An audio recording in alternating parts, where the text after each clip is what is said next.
Development commissioner MSME micro small and medium enterprises SSC GST 2020 recruitment के लिए इनके पास 9 vacancy junior Hindi translator की थी और 2 वैकेंसी सीनियर हिंदी ट्रांसलेटर के लिए इन्होंने एसएससी को भेजी थी 2020 की रिक्रूटमेंट के लिए।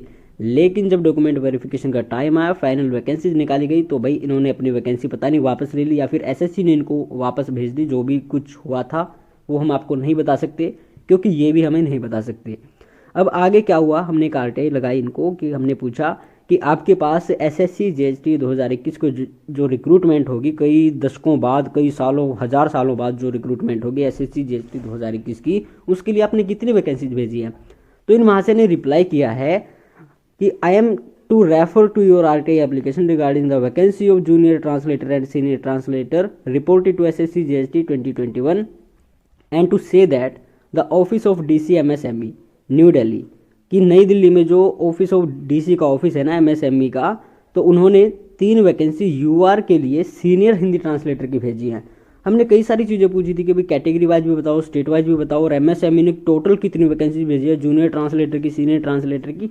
लेकिन इन्होंने बताया कि भाई मैं तो आपको केवल जो आपका ऑफिस है ना, डीसी ऑफिस है दिल्ली में एमएसएमई का, उनकी बता सकता हूँ। उन्होंने 3 वैकेंसीज सीनियर हिंदी ट्रांसलेटर की भेजी है।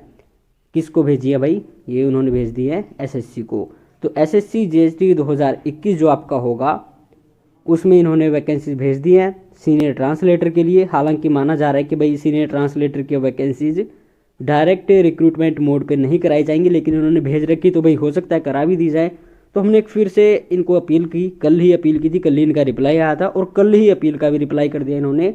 हमने अपील में पूछा कि भाई साहब, हमने तो आपसे पूछा था कि एमएसएमई ने कितनी वैकेंसी भेज रखी, आपने बता दिया केवल ऑफिस के बारे में। तो ये बोल रहा है the information supplied by the CPIO is relevant to all the points raised by the applicant, however CPIO is hereby directed to supply the information if any as per the section 2F।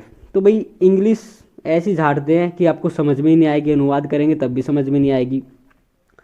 तो भाई यही है, क्या कह सकते हैं। 3-4 point पूछे थे, फिर भी बोल रहा है मैंने तो सारे पॉइंटों को एक ही उसमें कवर कर दिया कि दिल्ली की ओर से इतनी वैकेंसीज है। खैर जो भी है, सीनियर हिंदी ट्रांसलेटर के लिए वैकेंसी आ रही है। तो एसएससी जीएसटी अगर डॉक्यूमेंट वेरिफिकेशन के टाइम पे उन वैकेंसीज को, खासकर सीनियर हिंदी ट्रांसलेटर की वैकेंसीज को वापस नहीं लेते हैं, तो एक और अच्छी अपॉर्चुनिटी है। और अच्छी अपॉर्चुनिटी यहाँ पे सीनियर ट्रांसलेटर की जब वैकेंसी आती है, तो उसमें जो अपॉर्चुनिटी जूनियर ट्रांसलेटर बनने वालों की होती है वो उनसे कहीं ना कहीं छीन ली जाती है। हालांकि हक सभी का है, कोई भी अप्लाई कर सकता है, बट फिर भी जो ऑलरेडी जॉब्स में है, 3-4 साल हो चुके हैं, 2-3 साल, 1-2 साल हो चुके हैं, तो वो तो अप्लाई करते हैं। क्योंकि 5 साल में सीनियर ट्रांसलेटर बन रहे हो और अब वो जूनियर ट्रांसलेटर की 2-3 साल से नौकरी कर रहे हैं, तो उनका 1-2 साल बच जाएगा, या फिर 4-5 साल बच जाएंगे। तो कई सारी चीज़ें हैं भाई, अब क्या कर सकते हैं। हालांकि दिल्ली में है तो भी कंपटीशन ज़रूर होगा और ज़्यादा से ज़्यादा कैंडिडेट्स इसके लिए अप्लाई करेंगे, क्योंकि सीनियर ट्रांसलेटर कौन नहीं बनना चाहता। खैर जो भी है, हमको तो आपको इन्फॉर्मेशन देनी थी, हमने दे दी है कि सीनियर ट्रांसलेटर की वैकेंसीज आ रही है जीएसटी 2021 में। और जीएसटी 2021 कब आएगा वो आपको पता ही है। तो तब तक आप सोते रहिए आराम से।